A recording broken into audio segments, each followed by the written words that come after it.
Hello, everyone.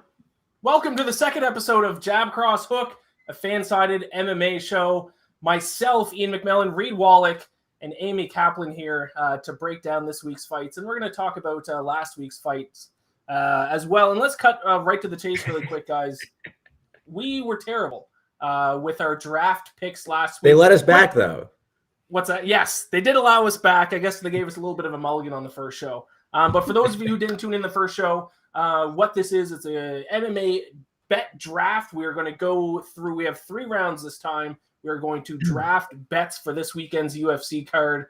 And whoever comes out with the best record will be declared the winner. Last week, our special guest, Jeff Molina, swept the board 4-0. He was the only guy who did well, and I kind of expected that. He went against me. We had 3 opposite picks, and he went 3-0, and then he won his other bet as well. So he went 4-0. We will have him back on the show again sometime, and we will declare him the first king of the bet draft. I went 0-4, a complete reverse sweep. Amy and Reed, you both went 1-3. Amy, you won with Kyler Phillips, and Reed, you won with Israel Adesanya in the main event. Reed, you did technically win out of the 3 of us because your one win was the odds were a little bit better than Amy's win.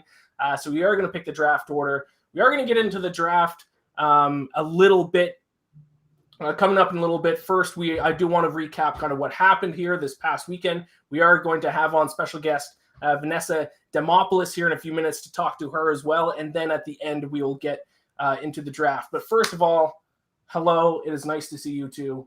It has become our kind of tradition, even though it's only 2 weeks, that we are all kind of having a few drinks, even though it's a Wednesday night. But who cares? It's Wednesday night. Let's have a couple drinks.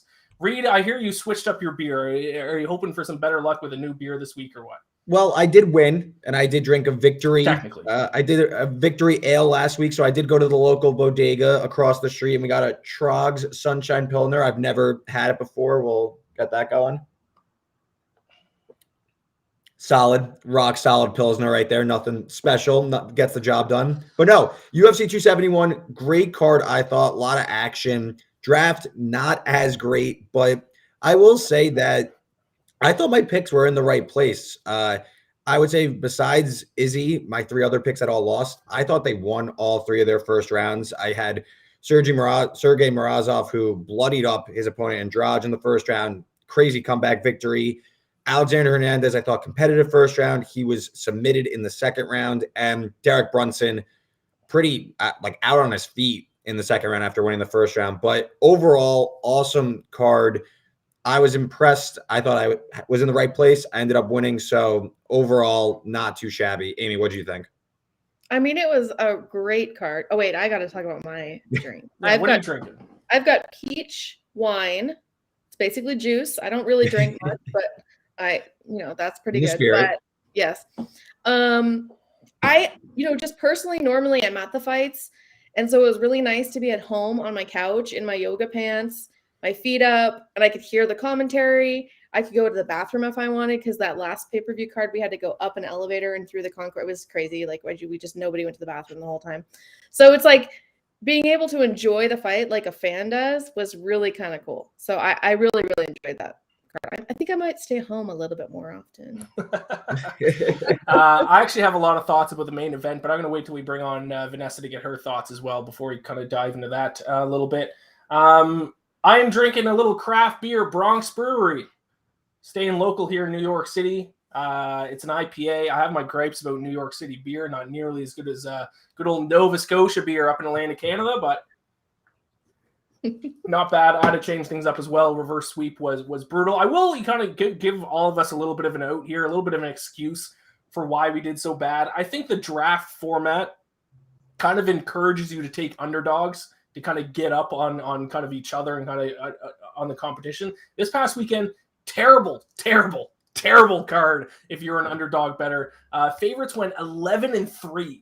The only underdogs that won were Tai Tuivasa, was the only main card underdog that won. AJ Dobson was technically an underdog, but some books actually had it as a pick'em, so barely an underdog. And then Douglas Silva de Andrade, one of the first fights of the night, those were the 3 underdogs that won. So favorites were big. Are you two going to be changing up your draft strategy at all this week? No. Yeah, But I think I'm gonna. I just gave away what my strategy is. That's true. Yeah, I'm trying to get some inside info. I can't come last again. So before we get into this card itself, because it's definitely that, it's a fight card for sure. It's, you know, I don't see that many spots on the card. So I guess if I know we're going to shorten the draft a little bit, but if a few of my guys or women get knocked off early, I'm going to have to start taking some shots on some underdogs. I do see a few, you know, plus 250, plus 300 shots on the board. So I think that there is some variance coming on this card, especially these lesser known cards. You kind of see maybe mispriced favorite here and there, but overall, gonna stick to the process. And technically, I won, so I can't complain that much. But yeah, I'm pumped to get into it, and also pumped to hear, Ian. I know you have a lot of thoughts on the 271 main event. Yeah, so let's get into it. Quick reminder for everyone watching, please like the video, subscribe to it on YouTube, all that good stuff. Thank you for tuning in. Shout out to Ben Davis in the comments and AJ Hoffman in the comments. Let's go. Let's have a little bit of a better week with our bets. Or maybe if you're watching, just go ahead and bet the opposite on all of our picks, and you'll probably come out on top. But let's get to our special guest here really quick. Vanessa Demopoulos, fresh off her first win inside the UFC, women's strawweight fighter. Congratulations on your latest win there a couple weeks ago, Vanessa. I do want to ask you right off the top here, are you sick of people mispronouncing your name? Do you get that a lot? Because a lot of people mispronounce my first name, so I can relate to that a little bit. I get Lane a lot. People don't think it's Ian. Do people mispronounce your last name? I mean, like Joe Rogan mispronounced it and totally chopped it up worse than I've heard anybody chop it up. So I think like if Joe can mess it up that badly, like it's just an expected name that people are just gonna mess up, you know? Yeah, I've kind of accepted that. I like hearing the weird pronunciations of it, honestly. Yeah, I've kind of expected that with my first name. I get Lane. It's a weird way to spell Ian. So at this point, I've just like accepted it. It doesn't even bother me anymore. Yeah. Vanessa, fresh off your first UFC win, I got to ask you, because this is something I've always been curious as a fan of the sport for basically forever. Is there anything that matches that feeling that you get when you get your first win inside the UFC octagon? I can say it kind of seems like you're still living off the high of it. Is there any feeling that matches that at all? Man, okay, so like, no. But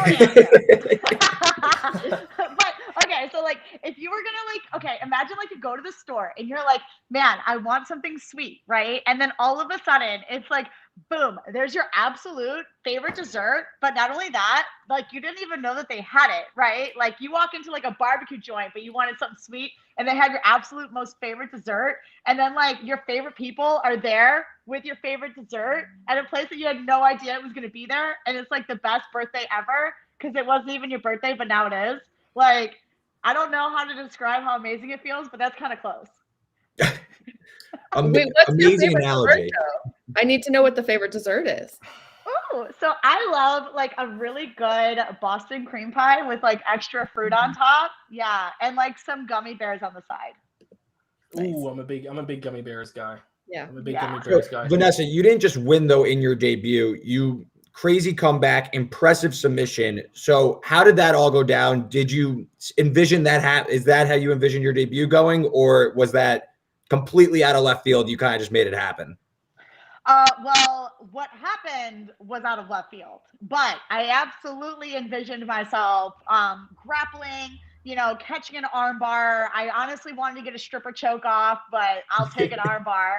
Yeah, I envisioned the 50K bonus. I envisioned me talking to Joe Rogan, like all of these things, like literally everything, like, and it was so much better and more amazing than I could have ever even like imagined it when I was imagining it.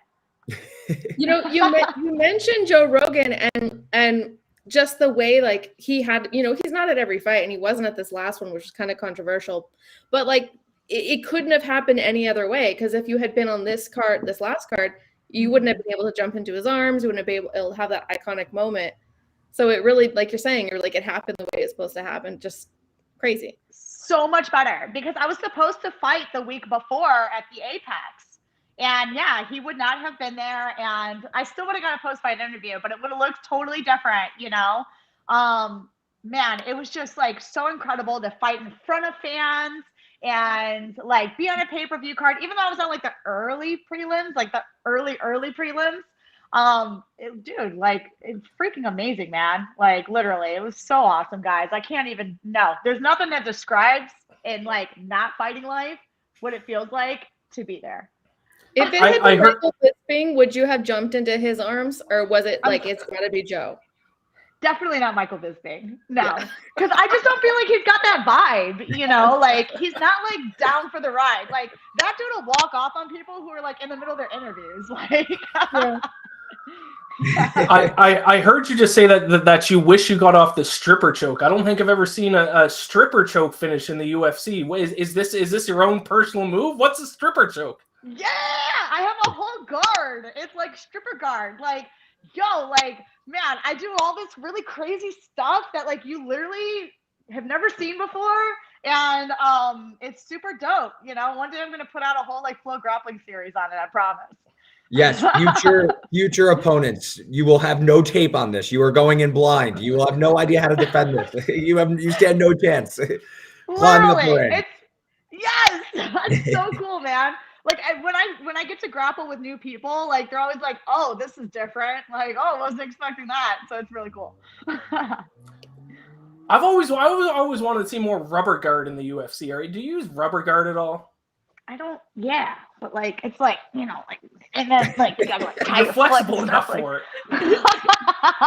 Shout out, who was it? Nick Diaz, I think, pulled off a go-go plata from rubber guard back in like in Pride. I don't think anyone's in the UFC has ever pulled that off. That's always the one submission I want to see. I want to see someone do a go-go plata. I got you, man. Promise I'll try it. Oh, perfect. I love it. I do want to get your thoughts on this past weekend's card, specifically in the main event. I assume you caught it, you watched it. Did Israel Adesanya win that main event, in your opinion?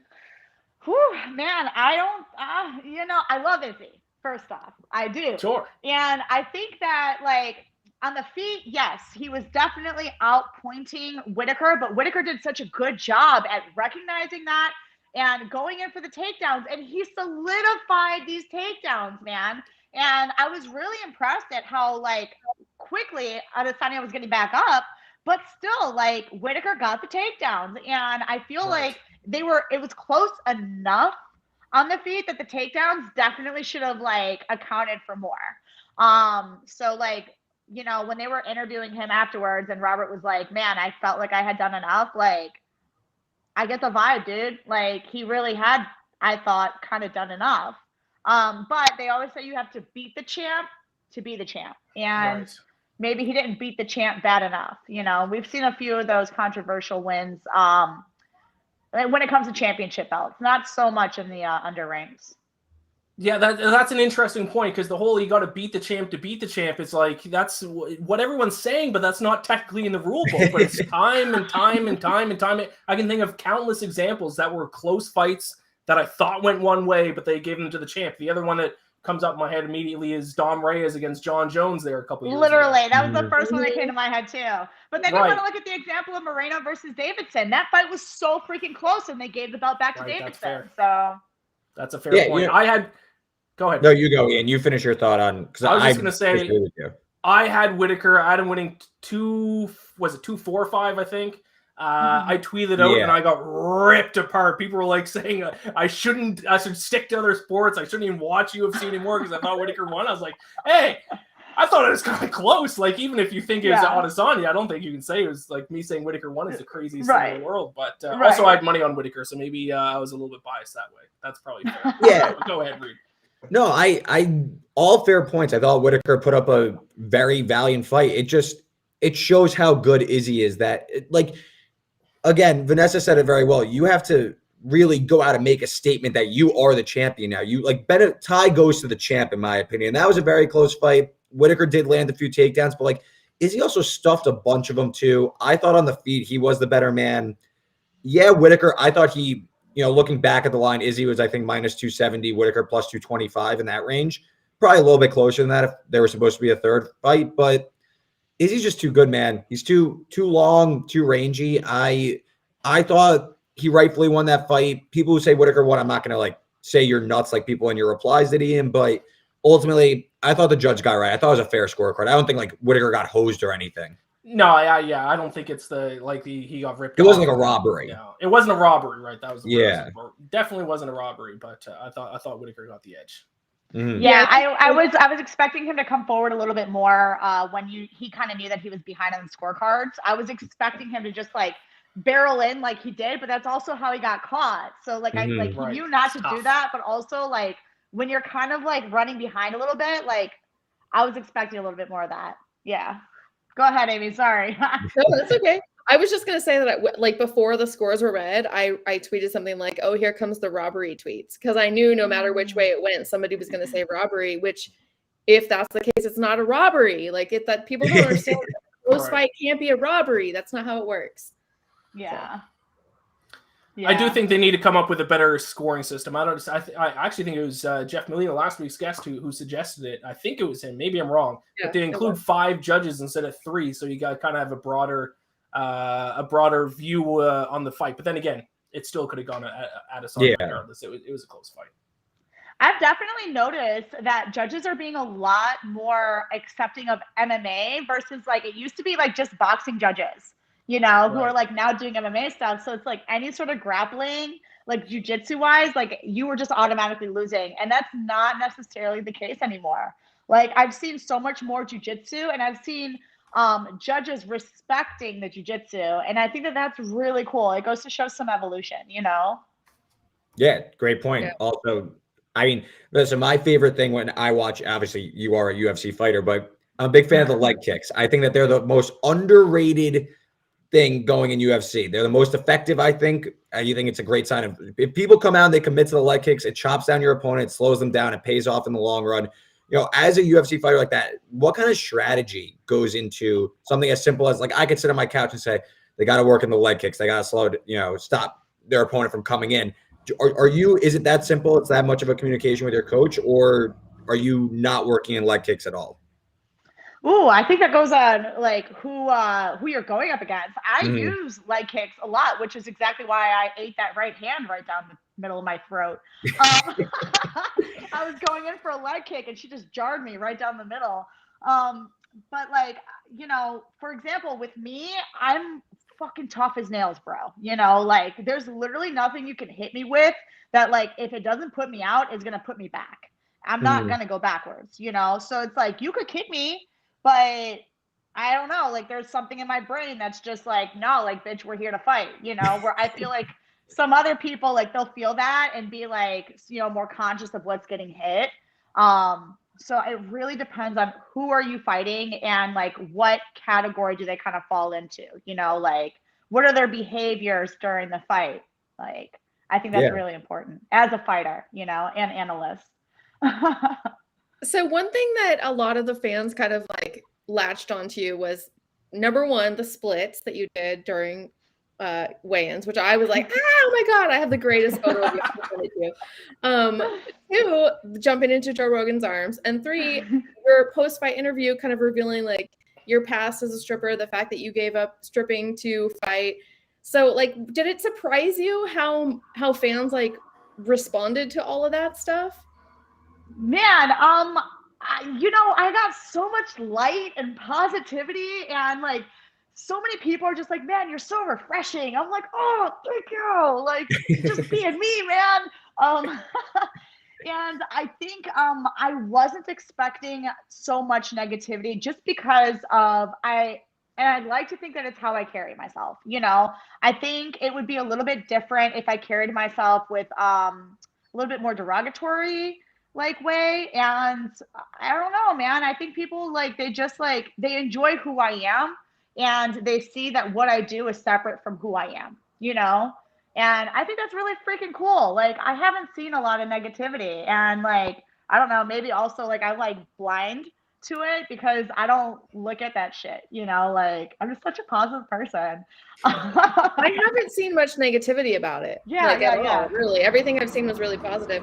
So, like I said, you did the splits, you jumped into Joe Rogan's arms. Is there anything planned for next time? Or is it going to be like a spontaneous thing? Oh, she's already cooking something up.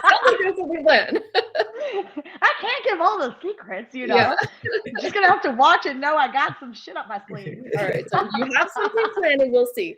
And then I have one fun question for you. I gave you a little bit of just a fair warning. I gave her a little warning so she could come up with some good answers, because on the spot you just never know. So I want to know, of all of the fighters, who do you think would make a good stripper, and do you have stripper names for them? Ooh, so the stripper names, I didn't get that far, but definitely, okay. So the current champ, the Venezuelan Vixen, I think that girl would just rock and roll, man.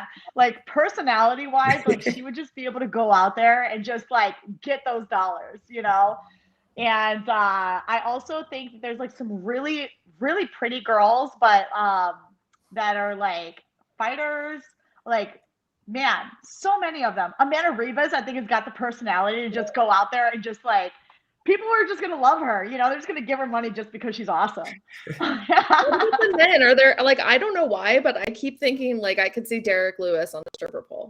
Like, you know he would get down. You know he would.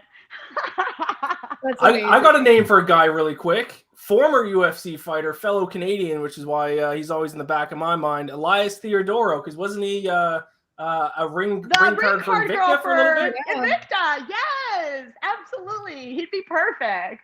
Oh my gosh, and I feel like Johnny Walker has like a little like stripper vibe to him. You know? Yeah, that's a great call too. Main event this weekend. Very topical. So today he said in his interview, actually, it's not a stripper related, but I could see that personality. We were asking him about his artwork. I guess he paints. And he said, and so somebody asked him, like, what's your favorite painting? And he said his favorite painting is of his fiance, but she won't let him share it because she's naked. And I don't know, I just see him as like one of these guys that's like expressive and free and like open and stuff. Like I could totally see that. Absolutely. Oh yeah. He's got, you know, the personality, and he's always dancing. Like he's got the moves, you know, like, yeah, definitely. Johnny Walker. He's on the list. He's definitely a very like showman in the, you know, octagon, for better or worse. Oh yeah. No, absolutely. For sure. How do you guys have him ranking up this weekend? Oh, we can't say because we're gonna be competing against each other later. But how do you have him? Give us some tips. Gosh.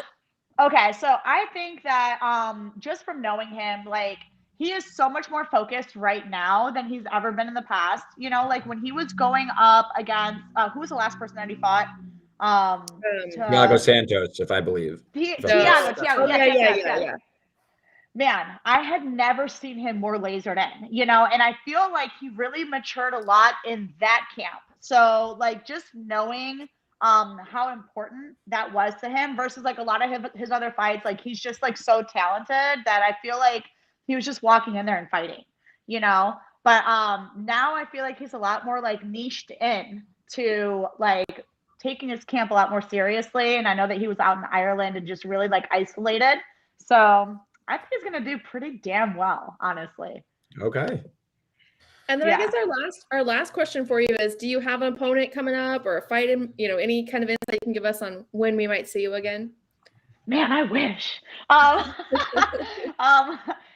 Right now, I was still, you know, like it hasn't even been 30 days since I fought, and I was on that little suspension. So, you know, I'm just getting back into training, and like I'm hoping that I can fight at like the end of May, beginning of June. I know like that's kind of like when they're booking towards, but I have no opponents, like no names or anything yet. So I don't even have a date, like nothing.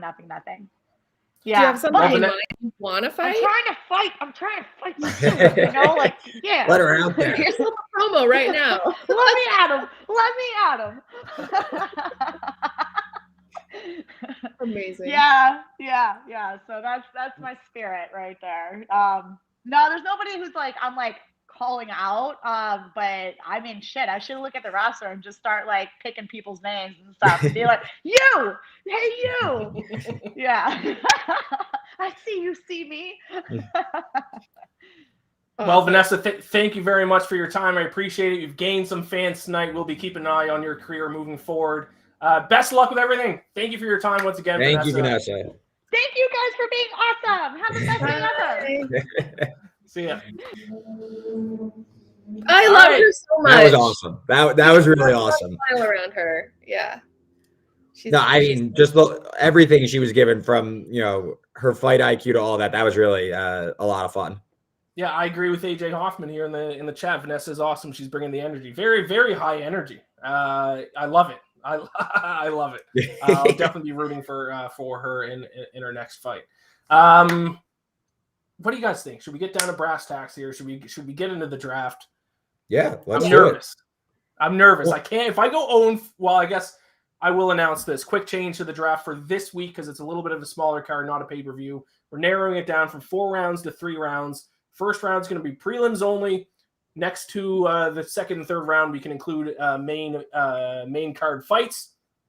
And I think that's it. I think we're ready. Last week, I will say quickly one more time, I will remind you, anyone for watching, please subscribe to the YouTube channel that you're watching on. Give us a like, all that good stuff. Share with your friends, family, and everyone. Reed, you were technically the winner last week, although it was kind of like if this was like a NASCAR race or an F1 race, everyone else just crashed and you're the only one that made it across the finish line. It's kind of how you got the win. But because you were the winner out of the 3 of us, you do get to select the draft order for this week. So you have not told us this. I don't know if you have a plan in mind or if you're just going to wing it. What's the draft order? No, totally have a plan here. I definitely want to lock up someone. So I'm going to be picking first this week. Okay. I am still a gentleman, though, so I'm going to let Amy go second. Ian, I know you like the snake anyway, so I'll give you third and go back around to you. All right. It didn't work for me last week, so I was hoping to change it up. But, hey, that's what happens Listen, when you lose. a win is a win, though. So, I understand. I did say I wanted to make sure I got Izzy because I thought he was very likely to win. I wanted to ensure I got something on the board. I did. So that my strategy paid off. So now I got to decide the draft order. Let the record show Reed has really Jeff won. So it's a 1-0 amongst the 3 of us. Yes. Really, we'll have 2 separate record keeping things for the host on the show and then a guest record. Yes. So I do want to say I did just come from media day and I spoke with every single fighter on the main card. So I have quite a bit of insight this time that I did not have last time. And I will reveal it if you guys pick that fighter, but after you pick, because I don't want to sway it. I'm using a little bit of my power here. Yeah, all right. Awesome. You have the insider knowledge that myself and Reed certainly don't have. I'm so nervous. I can't get reverse swept again. So I have actually changed my strategy up a little bit. But let's get into it then. Reed, if you want to go first, go ahead. Floor is yours. First overall pick in the UFC. What is it? Vegas 48? Yes. Yeah. Vegas 48 card. First overall pick. Go ahead, Reed. Ian and Amy, if you guys were paying attention last week while Jeff was on, I was paying attention. And Jeff really liked his training partner, David Onama, who's stepping in to fight Gabriel Benitez in the featured prelim card. Yes, he is a slight favorite. I have right now, courtesy of WinBet, he is currently sitting at -140, if I'm not mistaken. -150, I apologize. Not scared. I'll take David Onama. He is 8-1. He lost his debut to a very good Mason Jones in his debut. So I'm not necessarily scared about the loss, but I am scared about Gabriel Benitez's form. Got finished by Billy Quarantillo in his last fight. Really just outclassed the entire time. Doesn't really look for takedowns. That's Onama's kind of flaw in his fighting. Jeff Molina likes him. He went 4-0. I think he knows his stuff. He's a pro. I'm going to just ride the coattails. So give me David Onama first pick. So 1 pick in the book, and you've already stolen my pick. But I did actually forget that Molina said he trained with him last week. I was going to pick him for other reasons, but regardless, that pick has been sniped on me. Amy, unless you have any thoughts, you're up second overall. No, I didn't talk to those guys, unfortunately. But ironically, my first pick is Gabriel Benitez. Oh, okay. Ooh, wow, we have it already. Draft. Revealed. Right there. It literally was my first pick. All right. So I'm going to go with a little bit of the underdogs. Okay, that's the strategy this time? Yeah, I think part of the reason for that is, when a fighter is coming off with all these losses, they know their job is at risk and it's at stake. And I almost always see them bounce back. I don't know. I just see something in him. I think that he's a safe bet, or not. I wouldn't call him a safe bet. He's a good bet if you want to make some money. Let's put it that way. He's a good, safe underdog bet. his opponent has no wins in the UFC, so he doesn't have that feeling yet. He doesn't know what it's like. He doesn't really have that, like, I'm gonna lose it yet, because he hasn't had it yet, which could be another kind of factor there. But I don't know. I looked at that card, and he was the first name that kind of popped out to me. So definitely a veteran, 100%. Ziggy chimed in the chat saying Molina killed it. Bring Molina on every week, please. Yeah, we have to have Molina on again soon. And I mean, how can we bring him on again? Yeah, he's.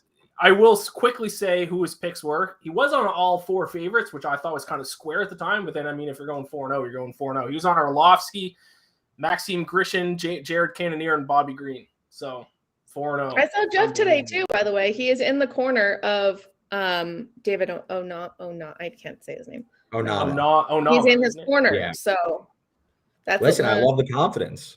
Yeah. All right. So you two are already going head to head in the first 2 picks here. So with it being snake draft, I have the next 2 picks. I'm looking at the prelim, obviously, with my first pick. And I'm going to go with one of the 2 women's fights. Okay. And I'm going to go Jessica Rose Clark, minus 185 against Stephanie Egger. I believe is how you pronounce her last name. Obviously, you can tell already I'm taking a minus 185 favorite the week after I took 4 picks, 4 underdogs. I can't just take underdogs. I can't do that again. I need a win on the board, and Jessica Rose is going to give me that win that I need, even though it is a little chalky at minus 185. But she has all of a sudden kind of become a wrestler, or at least she's kind of started to involve wrestling in her strategy a lot. 2 straight wins. She has a combined 6 takedowns in those 2 wins. And now she's fighting a woman who has a takedown defense of just 40%. Stephanie's 1-1 in her UFC career, and her first loss was against Tracy Cortez. And how did Tracy Cortez beat her? Taking her down. So I think Jessica Rose is going to do the same thing. If I think that would be the smart strategy for her, would be to take Stephanie down. And if she does, I think she wins this fight with ease. So I'm just going to get a win right away here. Jessica Rose Clark, minus 185. I think that's super, super safe, like in a good way, obviously. Her legs, I saw her today, her legs looked massive. I've never noticed her legs looking like that. Like, she's fit. So, yeah, I think that's a great pick. Listen, get on the board. I got to get on the board of the win. I got to get on the board of the win, especially because at least this next pick, because it's my pick right away, especially because I'm going to go back to an underdog. I'm going to take a guy who probably is definitely my top 5 favorite UFC fighters of all time. I think you're taking who has won me. I honestly think, I don't know if there's another fighter that's won me as much money as this guy has in my UFC betting career. So this is a respect bet. This is a veteran bet. I'm going Jim Miller. Yep, that's a great pick. Plus 150. Imagine making him a dog this weekend. Just imagine. I know. Why would he be an underdog? The disrespect. It's Jim Miller. What are we doing here? Jim Miller, one of the most underrated fighters in UFC history. I refuse to not bet on him when he's an underdog, especially against a UFC newcomer. Like, are you kidding me? Plus 150 underdog? Literally, no person has more fights in the UFC than Jim Miller. He literally holds the record for most fights in the UFC, 38 fights. And now you're putting up against a guy who's never fought in the UFC. Like, you have to think that Nicholas Mota is going to feel some kind of octagon jitters. I mean, this is 100%. Literally, I mean, I've said this a couple times, but this is a UFC newcomer against quite literally the most experienced fighter in the history of the UFC. And it's not like Jim Miller's washed up. Yeah, he's getting old. Yeah, he's fought a ton. His first fight was all the way back at UFC 89 in 2008. But he's just coming off a knockout win. Jim Miller still has it. He's not washed up. He's still getting wins. He's still finishing his opponents. The fact that he's plus 150 is disrespectful. Let's put some respect on Jim Miller's name. Jim Miller plus 150 is my second pick. No, great pick. He was on my list as well, so I completely agree with everything you just said. But today at his interview, he spoke a lot about retirement. Ooh. He spoke a lot about how he cannot wait to retire. But it's coming soon. He just says he's excited for that moment that he can walk out to the cage and know it's his last, which I'm a little bit worried that we might not know that it might be today or Saturday. I don't know. there's a little bit of me that's like, when you start hearing the fighters talk about after their career in a way like that, especially in a way that he's longing for it. That's not Amy, that is what you bring to the table, is that you have this information that I don't have, because more than any other sport, when UFC fighters start talking about retirement, they have one foot out the door, and you can't have one foot out the door in mixed martial arts. So I'm immediately concerned. But that's fine. I'll ride my guy Jim Miller, just even out of respect for how much money he's won me in the past. So Jim Miller, that's my pick. Amy, it's back to you. Unless Reed, do you have anything to say about Jim Miller? No, I'm honestly probably going to end up betting on him just because, again, it's like the Derek Brunson thing last week for me. This guy's made me a bunch of money. I'm fine. You give back some money sometimes. It's like charity. So anytime you see a plus money next to Jim Miller's name, you're throwing in a bet on him. And I don't think he should be an underdog in this spot, whether he's considering retirement or not. He has the takedown prowess. I like the pick. Okay, so my pick. Now, when I first wrote my picks out, this guy was the underdog. Now he's not the underdog. So maybe I read it wrong. I'm going with Hill. I think, yes, as much as I love Johnny Walker, and I think that Johnny Walker is amazing, there's something about the way that Hill was talking today. He had, I don't know if you guys looked on my Twitter, but I posted a little clip. He had this epic mic drop moment where he was like, pay attention to me. Everybody's been sleeping on me. What the hell? Like, he's coming in this fight pissed. And he has his son in his corner for the very first time. That's going to give him an edge that I think nobody else on the card is going to have. You have your kid in the corner. Like, you can't lose in front of your kid. I just think that he's a lock. He's my lock for the card. I think he's absolutely going to win. Sorry, did you say this is a new kid? Like, is this his first fight with the kid? It's his first. No, well, the kid's not new. He's like 15 or something. Okay. It looks about the age of my son. But it's the first time the son has ever been in his corner. Okay. Has ever come with him to a fight. So yeah. So I think that's gonna be, Bisping talks about that. Cub Swanson talks about that, having their kids in their corners. I don't know. I just think I think that's the next. I used to bet on what we called, me and some former coworkers, the new dad effect. Is that the first fight after having a kid, people seem to come out strong. I guess. Yeah, and it's the opposite for the women. It's the opposite. Is it opposite for the women? It's the women. Yeah. The baby boom. It happened to Fred VanVleet when the Toronto Raptors won the championship. I believe golfers, like in the past 2 years, have had like a crazy run of having a kid and just like win a tournament. Like, it's the baby boom. The big fighter I remember who came out strong after he had a kid was Donald Cerrone. Donald Cerrone went on one of the best runs of his career after he had a kid. Yeah. No, and just to bring it back to Jamahal Hill, I don't really have a crazy lean on this fight because I think you're going to see violence. I think this fight's going to end quickly. And like Vanessa was saying, Johnny Walker has crazy talent. Can he channel that? I don't know. But Jamahal Hill has some power in his hands. And his only loss in the UFC was to Paul Craig, and kind of a crazy I had money on Paul Craig winning by submission, and he didn't, but we'll leave that for another time. But he snapped his arm, and besides that, Jamahal Hill has been a force in the UFC. So I think he's rightfully the favorite. I think he's likely to win. Of course, you have like knockout power Johnny Walker, but Amy, it's a great pick. I think Hill is very likely to win. And we're talking like light heavyweight, sneaky contender. There's a path for Hill to be in a title fight in the next like year or two. Just because it's such a shallow division. He could easily run up the ranks. For sure. Like, he wins this fight, gets like, I don't know, like Smith, then he's a dog against Rakic, and then next thing you know, he's in a number one contender fight against like Dominic Reyes, and then what happens? The division's so shallow, he could easily find himself there. So I think Hill knows that there's a opportunity here, and he takes advantage of it. Go ahead, it's your pick. Oh, back to me? Okay. We're all waiting for okay, so Jim Miller was on my board. I have back-to-back picks here, so I'm going to go try and get both. So, again, I don't have many options, so I'm going to go for one underdog and one also moderately priced favorite that I think is I've seen both guys recently, and I think that they're both good bets. So, my first pick, I'll go with the favorite first. I'm going Joaquin Buckley, minus 160. He's known, obviously, for his highlight knockout of Impa Kasagane, but It's more of a fade of the other guy, Abdul Razak Al Hassan. I think is just absolutely nothing going there. Guy doesn't throw a lot of power. Had a fluky knockout in his last win.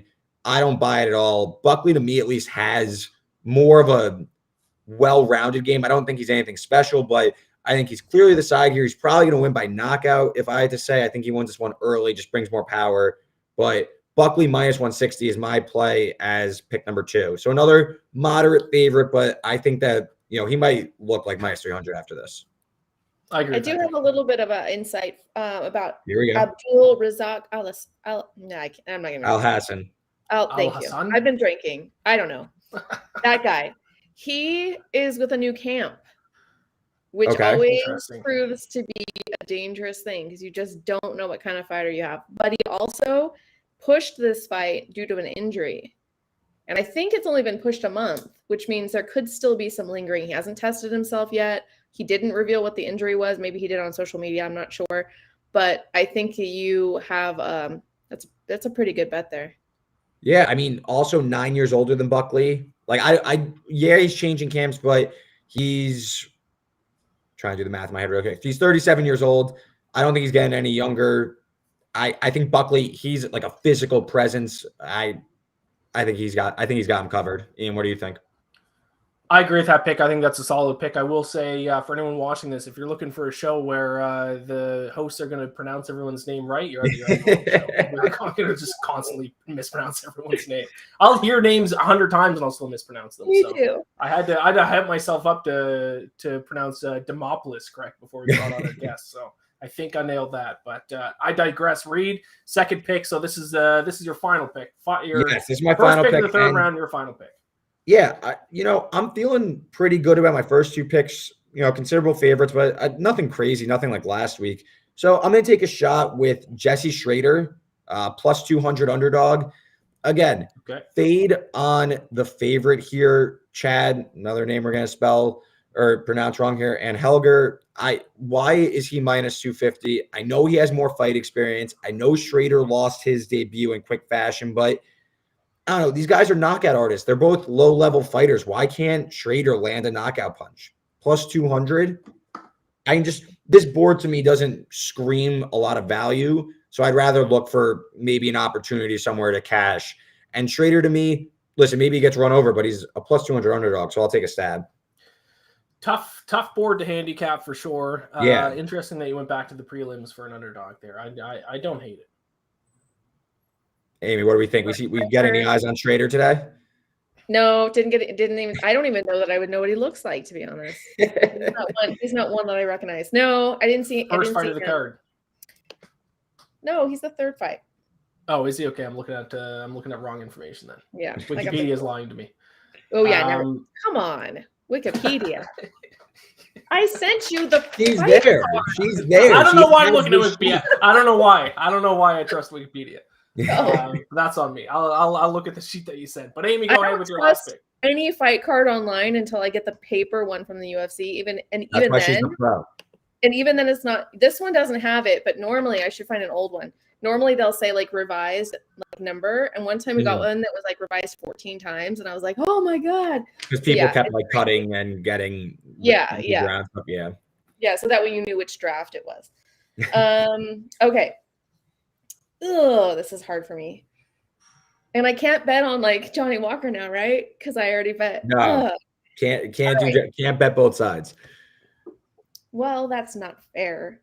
All right. Well, I'm gonna go with another other side. I'm gonna go with Nicholas Mota. I originally was gonna go with Jim Miller, but he's been taken. Nicholas was another one that at Media Day was really fired up, really energetic. He said, I hope I can say this on this live stream. He said fuck and shit and ass so many times. I've never heard a fighter curse so much, but like in ways that he was like, I've been fucking training for this camp. I worked my ass off. And it was like, he was so excited, and he was not like that in any of the other media interviews we've done, because I'm not sure if you guys realize he has been booked multiple times, even got to Media Day, and then his fights fell through. So I think that even though he is going up against Jim Miller and he's an icon, there's always a chance for an upset with MMA. And especially because you've got this guy who is pissed off that he's been working so hard and every fight falls through. He's not going to squander that chance that he's been waiting for 15 months, I think is how long he's been waiting. That's crazy. So I got to go with him. Well, I mean, to your point earlier where you said that Jim Miller might have one foot out the door and be thinking about retirement, that is going to help your pick if that's the information that you found out. So, well, I mean, I'm not going to say I agree with the pick because I'm on Jim Miller, but your reasoning about how Jim Miller is 1 foot out the door makes me worried about Jim Miller picks. So also, just again, I said also, Ian, like I'm going to probably bet on Jim Miller because he has that kind of respect. But look at it from just the other side, being like objective when you're handicapping these fights. Like Mota's going to want to make a statement. You know, maybe he has some first fight jitters and all that, but these are the type of fights that sets a guy up. So I do expect eventually, you know, if he's able to stun some takedowns, he's going to grow into this fight. So, you know, looking at it from both sides, I'm going to end up probably on the Miller side, but I see the rationale for taking a guy like Mota. Well, I've been all saying right. Mota. That's what his name is now. Mota. So I'll finish things up here. The last pick in the draft. I guess I'm going to do this. I said I was going to change up my strategy when one favorite. Now I'm going to go 2 underdogs. I am going to go with the final pick in the draft, Johnny Walker. Okay. Give me Johnny Walker. I am a big. The board broke pretty well for me to get another win. You guys hopefully cancel each other out. Grab another win. I am a big Johnny Walker. I have been for last time. When he knocked out Misha Cirkunov back at UFC 235, I said to my former coworker, Scott Hastings, shout out to Scott Hastings, I said, this is the man that's going to beat John Jones. Since then, Johnny Walker has gone 1-3. So, and John, who knows what's going on with John Jones? Yeah, well, John Jones is why can't I think of the word I want to use here? Is avoiding Johnny Walker. Clearly, he's running. Yes, he's running. Yes, he's scared. John Jones went to heavyweight because he's scared of Johnny Walker. That's yes. I like that. I like that. Let's start that on Twitter. That's the right take. John Jones already hates me. I don't care. I've watched Save John Jones, but we'll save that for another show. No, I was gonna agree with you. I used to have a poster of John Jones back in college, and that got ripped down at one point. I'm very anti-John. Dom Reyes won that fight. But no, I am on Johnny Walker here. 15 of his 18 wins have come by knockout. 5 of pronounce his first name for me. Jamahal. Jamal. Is it just Jamal? Yeah. Like I do the same thing when I look at it. I go Jamahal. Yeah. 9 of his wins have come by knockout. I think someone's going down in this fight. So anytime there's a fight between two guys who are knockout artists, I usually just go towards the underdogs. I did it last week with Tai Tuivasa. I know I didn't draft him last week. I wish I did. I did bet on Tuivasa, though. One of my only 2 wins I had in last week's card. Him and Moicano were my only wins. But it's a similar reasoning. 2 guys that are knockout artists. One of them is going to go down. Why not take a shot on a 2-1 underdog? I think he's being a little bit undervalued because of his recent record. But, I mean, he's fought the top guys in the division. And I don't know. I mean, Vanessa brought it up. She thinks that Johnny Walker is zoned in for this fight. So when she said that kind of sealed my opinion on taking a shot at them in this draft. So I'm nervous because I went all underdogs last week. I went 0-4. 2 of my picks are underdogs this week. One of them's a 2-1 underdog, so it makes me nervous. But I'm going to take a shot. Johnny Walker's my guy. I'm going down with the ship. Yeah. No, your stuff on heavyweight, variance, and I kind of mentioned it too, not to try and talk out of both sides of my mouth, but these fights are going to end quickly. It just takes one shot. Same reason why I took Schrader. These fights are going to end in the distance. Why not take the bigger payout? So I don't hate the pick. I'm probably going to stay off the main event, though. I just don't see much value in it. But I can't hate either side because it seems like Jamahal is kind of the one surging while Walker's trying to kind of hang on to being in the mix. And he has a lot of knockout power, so I don't hate it. I agree with what Vanessa said about him seeming dialed in today. He just seemed very relaxed and calm, not like the Johnny Walker that's like cracking jokes and being weird and being crazy. And that could be good and that could be bad. We just have to see. But if it's a dialed in Johnny Walker, I think that's a good bet. And I wanted to touch on one person that we didn't talk about. Yeah, Jamie Pickett, actually technically too, but Jamie Pickett, he is fighting Kyle Dawkins. he mentioned off camera as he was walking out that he was really tired from his weight cut and he was really low energy. And he mentioned that people were picking it up in the UFC. They kept asking him, like, why are you so low energy? I saw that as well. So that might be just a tip for anybody. I'm not saying he's going to miss weight or anything like that, but if he's already tired, that could transfer into his fight. Considerable Dawkins, underdog. around minus, underdog, correct? Right? I believe so. Kyle Dawkins is a favorite. He is -2. I can't find his name in this list. He's in the co-main. Kyle Dawkins. Minus 265.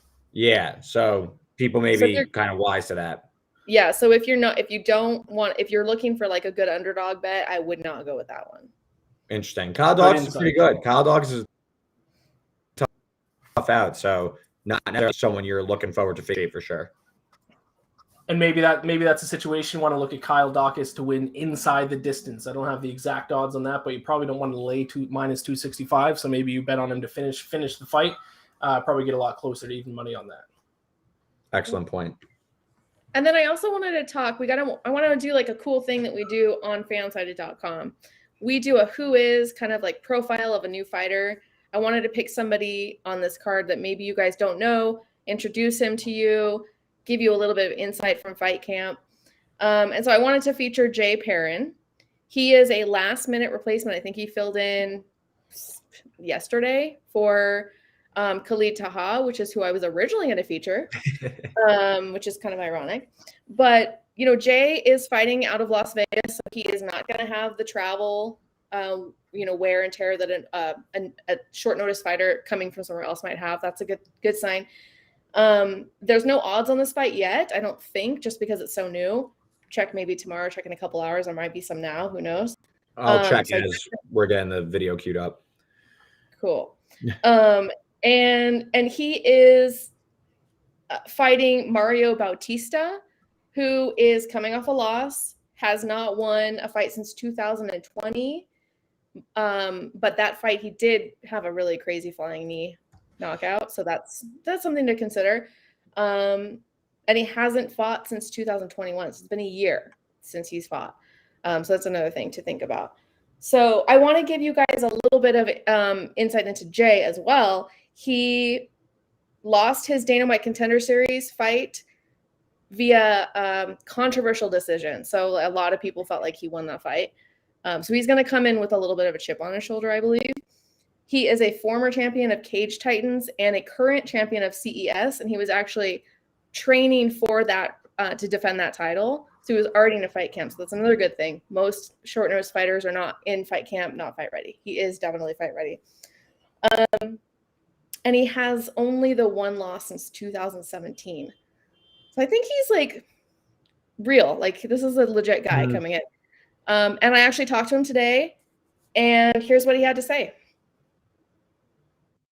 On me because no matter what you do, no matter what you're good at, my attitude is fuck you, I win. So doesn't matter what you're good at. You know what I mean? I'm gonna come in there and I break people with pressure. I'm good everywhere. There's not a single place in this fight that I'm gonna go that I'm not gonna feel comfortable. So if you've watched any of my fights, look it up. You know what I mean? Proof's in the pudding. If you don't, that's fine. You're just gonna miss out on money. Yeah, ouch. That's crazy, right? How gangster is that? Getting a haircut too at the same time, just absolute legend. I'm trying to find. There's still no odds, at least where I bet fights, but so I know WinBet doesn't have them up right now. The consensus odds I've looked around though a little bit higher than 2-1 for Jay Perrin. So when it gets posted at WinBet, you're probably going to get a little bit better than 2-1. That clip it was enough. I'm convinced. I will sprinkle. I've got it sold on him too. Do that, I'll sprinkle on him. Worth a shot. Yeah. I will say really quick, VT in the chat says, sup, what's going on, VT? They said, where's Demopoulos at? We had her on the top of the show, so when the stream's done, rewind, and you'll be able to check out our interview for that. But she did not join us for the draft here. But yeah, Jay, how do you pronounce his last name? Perrin? Perrin. I'm assuming that's a family name. That's how we pronounce it. So I'm assuming. Yeah. So it's probably going to be a little bit above 2-1, and I'm going to sprinkle on him. I will say, these short notice fighters sometimes, like, they always get set as big underdogs, And some of them, sometimes they just pull it off because number one, they don't really have anything to lose. Mm-hmm. So it's like, yeah, I'm getting thrown in. I'm not expected to win. And I can tell by that his attitude from that, 15-second clip. He's going to go in balls to the wall. I can tell from that already. He has nothing to lose. So why not? A memory I have is the first card that was hosted back in my home province, Nova Scotia, in Halifax. Sold out crowd. I think it was the week of our own hometown boy, Chris Kalidas, if you guys remember that name from a while back. Got shoved into like the second prelim fight, and he beat Paddy O'Houlihan. Was that the guy's name? The Irish guy that came Oh my up. gosh, I miss him so much. Paddy. Did I get that right? Was it Paddy O'Houlihan? Or I don't know if it was him. I was probably before my time, but I love Paddy. Yeah. So no, yeah, it was definitely the Paddy. He was a flyweight Irish fighter. And Chris Kalidas won, and he was a huge underdog. Got slotted in the week of. The place went nuts. It was sold out even for the first prelim because we don't get professional sports in Nova Scotia. So it got sold out. So that whenever I think of a guy who gets slotted in the last second from the area, I think of Chris Kalidas. So, and he won that fight. If he can do it, this Jay Perrin can win it based on that 10-second video. I'm in. I'll bet on it. Jay, you got my bet. I don't want to be the loser who loses. Missed out on a big payout. As you said. Yeah. Awesome. Let's recap our picks here, and then we will, unless we have any final thoughts, we can close the show here. No, I got the recap right here. Wrote it down this time. Perfect, because I was going to say I once again did not write down my own picks. Okay. Houlihan lost to Smoke. So it was Paddy O'Houlihan or Paddy Houlihan. VT just chimed in the chat. So I went first. I took David Onama minus 150, Joaquin Buckley minus 160, and Jesse Schroeder plus 200. Jesse Schrader, sorry. Then Amy, she had the second pick. She went with Gabriel Benitez at plus 130, Jamahal Hill at minus 255, and Nicolas Moda at minus 180. Just terrible with names. Ian, he had the last pick. He went with Jessica Rose Clark at minus 185, Jim Miller, the legend, plus 150, and Johnny Walker in the main event at plus 200. So there is our 3-round UFC Vegas 48 betting draft. Great work, guys. Hopefully, I just looked it up. Hopefully, better results than last time. Can't get much worse. That's the only upside of this. Literally. I just looked it up to verify. Paddy Houlihan against Chris Kalidas back in October 4th, 2014. And you were in the building. I was in the building. My first ever live UFC fight. The only actually live UFC fight I've been to so far. Rory McDonald won the main event. He was going to be like the next GSP, and didn't quite happen. Didn't quite get there. Although his fight with Robbie Lawler for the title is one of the greatest fights of all time. He is a really terrifying man to be in the room with. Oh yeah, I was at his scared gym looking at him on the screen. Yeah, I was in a room alone with him, and I didn't know he was in the room. I turned around, he was standing right there, just silence. It was like you could cut the air in there. It was like with a knife. It was so terrifying. Super nice guy, but it's just like he has this presence that's like, I always thought he should have gone by the nickname the Canadian Psycho because he kind of reminds me of Christian Bale in the American, but he didn't like that nickname, so he never went with it. But that's it. Any final thoughts at all before we wrap things up here? Reed, any final thoughts? No, just hoping for a better card this time around for all of us. And of course, I hope I come out on top. The Sunshine Pilsner hopefully takes me home this time. And if you're looking for the interviews that I was referring to, they're all on the FanSided YouTube, FanSided MMA YouTube. And I'll also have all the post fights as well up there for you. Yes, good call with that. Amy, be sure for everyone to check that out. And once again, like this video, like the stream, subscribe, all that good stuff. Let everyone know about it. This is only the second show that we've done. We're going to keep going. Our picks are going to be better than what they were last week. That is one thing I can promise you. Do we want to give a teaser for our next week's guest? Yes. Why don't we not say the name, but let's see if people can guess who it is. Okay. Okay. Do you have any hints you want to give them? Bantamweight, and he has fought in 2022. He's fought this year. Yeah. So guess in the comments. There you go. Guess in the comments. UFC bantamweight. We already have him locked in. I also just gave another hint. It's a man, not a woman. I just gave away that. I just gave away that hint, but that's all right. It's a bantamweight man.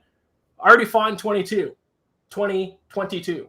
Yes. He will be our guest next week. Be sure to tune in. Same time, same place. Wednesday, 7 p.m. Eastern. Thank you all for tuning in. Best of luck to your bets. Best of luck to our bets. Thank you all for tuning in. We'll see you next week.